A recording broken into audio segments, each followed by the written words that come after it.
Does change really occur, or is it all just an illusion? Or maybe there are no beings that change, but only change itself. That is, there are no beings, but only becomings. Or even, maybe change is real in one sense, but really just a mental construct. These questions, and what they tell us about the existence of God, is what we'll be exploring today. If you remember from our previous episode, we discussed that the fact that change occurs is one of the simplest facts about reality, and that's why the argument from change for God's existence is called the most evident, or the most simple argument, because the foundation is the simple reality of change. If you have seen the previous episode, this one will be easier to follow, but don't worry if you haven't. We will briefly review what's needed as we go through this episode. If you finish this one and want a deeper dive into what we'll review here, consider checking out that episode. If you've already seen it though, then great. And it seems like you're a returning viewer then, so please consider liking and subscribing. Anyways, let's briefly review the argument from change. If change occurs, then there must be an unchanged changer. And change occurs. Therefore, there must be an unchanged changer. Or put more precisely, this argument is, if potential is actualized, then there must be an actual unactualized actualizer. And potential is actualized. Therefore, there must be an actual unactualized actualizer, which is what we call God. We covered the argument in more detail in the previous episode. In this episode, we are only defending the premise that change occurs, or in other words, that potential is actualized. So that's all the context you'll need to understand this episode. Again, this whole series is about finding solid ground about what is really true about reality. And so we're going to challenge and seriously think about even the simplest of facts, like whether change occurs. Once you put this belief into the crucible, it will come out as refined gold. This episode is really going to get into extreme detail and ask questions about questions about questions. So if you get lost, just pause and think about it. Re-listen to this section if you need to. Again, write down what is confusing you, and don't try to juggle it all in your head.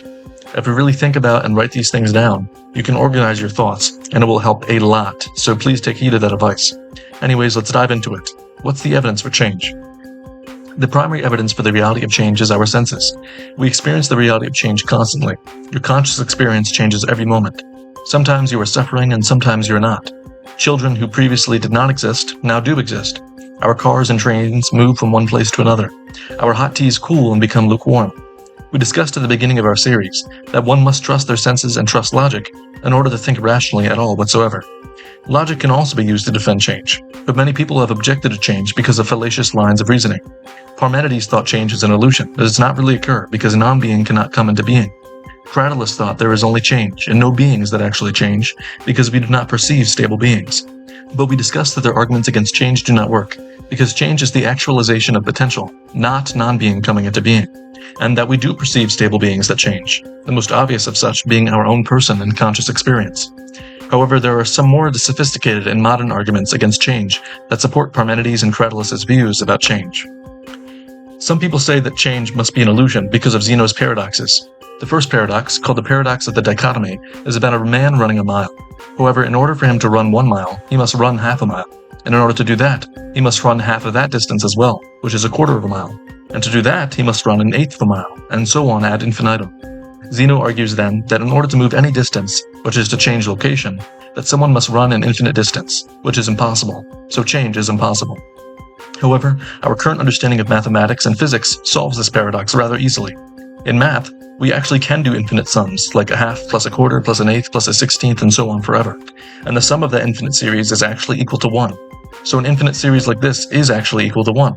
And that applies to both the distance and the time, because the less distance one travels, then the time to travel that distance halves as well. So even if space and time are infinitely divisible, motion would still be logically possible, as there is no mathematical contradiction. This kind of infinite task completed within a finite amount of time is called a supertask, and there's an interesting video about it that I'll link in the description. But also consider that it's not necessarily true that space and time are infinitely divisible. Modern advances in physics have shown that there may be a smallest unit of distance that all other units of space are made up of. This unit is called the Planck length, and it is so small, so much smaller than even an atom, that it is impossible to imagine. If one atom were enlarged to the size of the whole observable universe, one Planck length would only be the size of a tree. A typical atom is 10 to the power of 25 Planck lengths long, meaning it's about 10 trillion trillions of Planck lengths long. It is impossible for us to measure anything moving less than a Planck length. That does not mean it is impossible that space is infinitely divisible. It may be infinitely divisible, and it may be possible that movement less than a Planck length is possible, but not measurable. However, our modern understanding of physics and quantum mechanics suggests that space may not be infinitely divisible, but rather all lengths of space are made up of a finite amount of Planck lengths.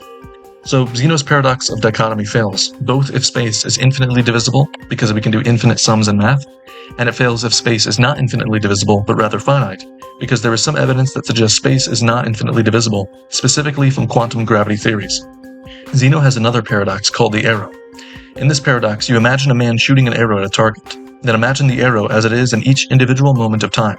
When you freeze time like this, it appears the arrow is at rest at every step of the way, and so it appears that the arrow should not move forward in the next moment, but rather fall down. Therefore, motion is an illusion. However, this argument also fails, because of similar reasons to the paradox of dichotomy. First, to correctly imagine what it means to freeze time, we again have to consider if time is infinitely divisible or finitely divisible.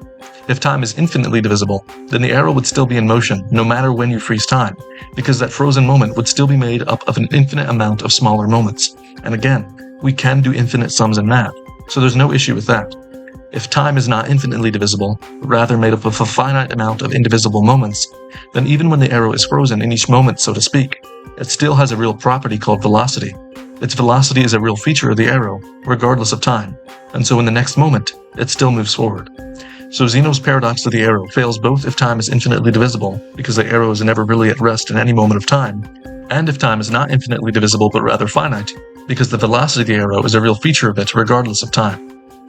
Zeno has more paradoxes, but these answers to the previous two paradoxes answer all the other ones really, and I believe that if you've watched this video this far, that you're smart enough and paid attention enough to be able to resolve the other paradoxes yourself. Some people will say though that change is illusion because of our modern understanding of what time is. We know from modern physics that time is a physical reality, just like space and matter, and so different places in time are like different places in space, ultimately just coordinates and not actual change. So time is another dimension of reality, and not actually a process of change. However, this does not disprove change, because it just shows that the passage of time is itself also a type of change, just like an object changing location is a type of change. But some people will up the ante and say that since time is a dimension, that all of reality is actually just a 4D block universe, and that demonstrates that change is an illusion, because the moments in the past, present, and future are all equally real in this block universe. However, this also does not disprove change. First of all, this block universe idea, where all reality is a crystallized frozen block, is highly controversial in physics and by no means proven. But for the sake of argument, we'll grant that this view of reality is true. It still doesn't disprove change, because even if all time is equally real, change still occurs in the differently equally real moments of time.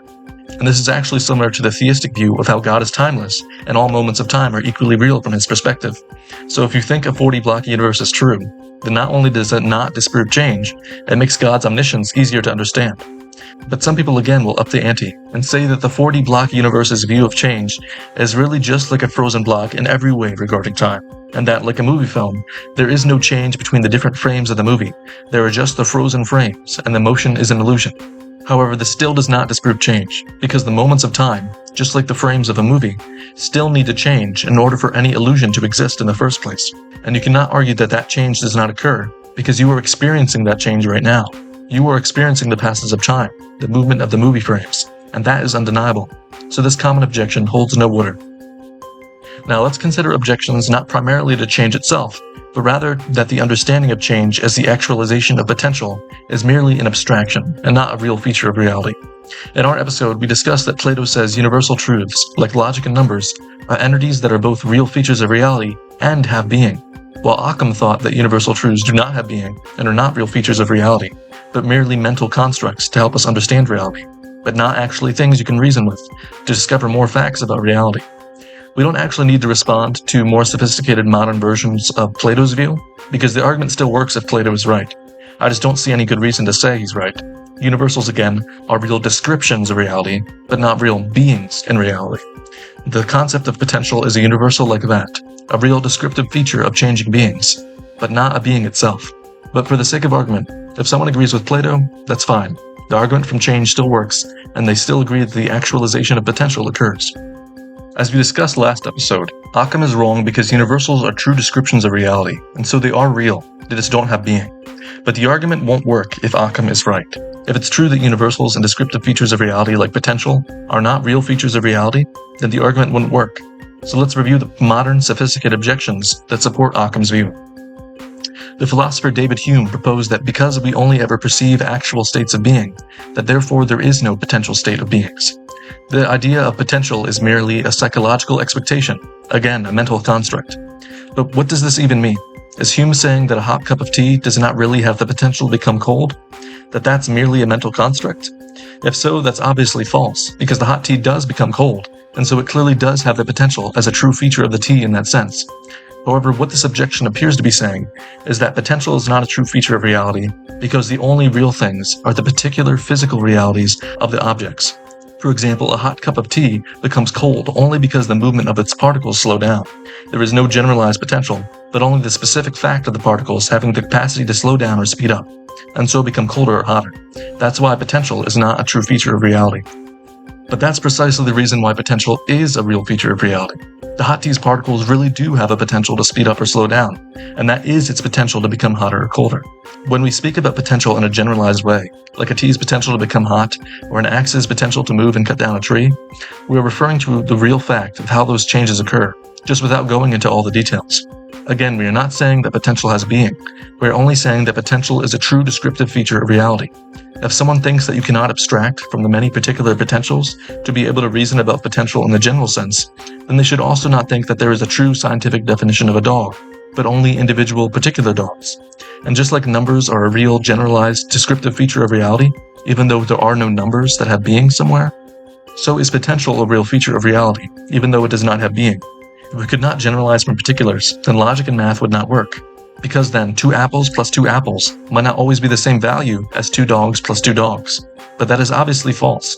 We know 2 plus 2 is 4, even in the general sense. So Hume is wrong here for the same reasons that Occam is wrong, that we discussed in the previous episode.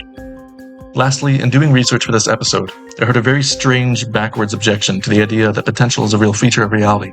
And I thought it was worth sharing because this objection was shared by someone who I generally consider thoughtful, but in this case he was either simply playing devil's advocate with a bad objection, or profoundly misunderstanding what potential is. And by responding to it, I think it will demonstrate how you can respond to similar objections of this type. The objection was that potential is not a real feature of reality, because if it were, then each object in existence would have infinite potentials, and that cannot be. For example, a hot cup of tea could potentially be at infinite temperatures, and so if potential is a real feature of reality, it has an infinite amount of real descriptive features. The argument then goes on that an infinite amount of features is impossible, so therefore potential must not be a real feature of reality.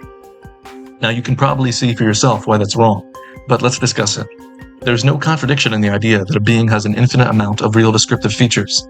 Now regarding tea, we know that tea cannot have real infinite potential temperatures, but that's only because of the laws of physics. You can't get colder than motionless particles, and you can't get hotter than the speed of light. Those are just the speed limits of the universe. But imagine an infinite plane of space and that same cup of tea.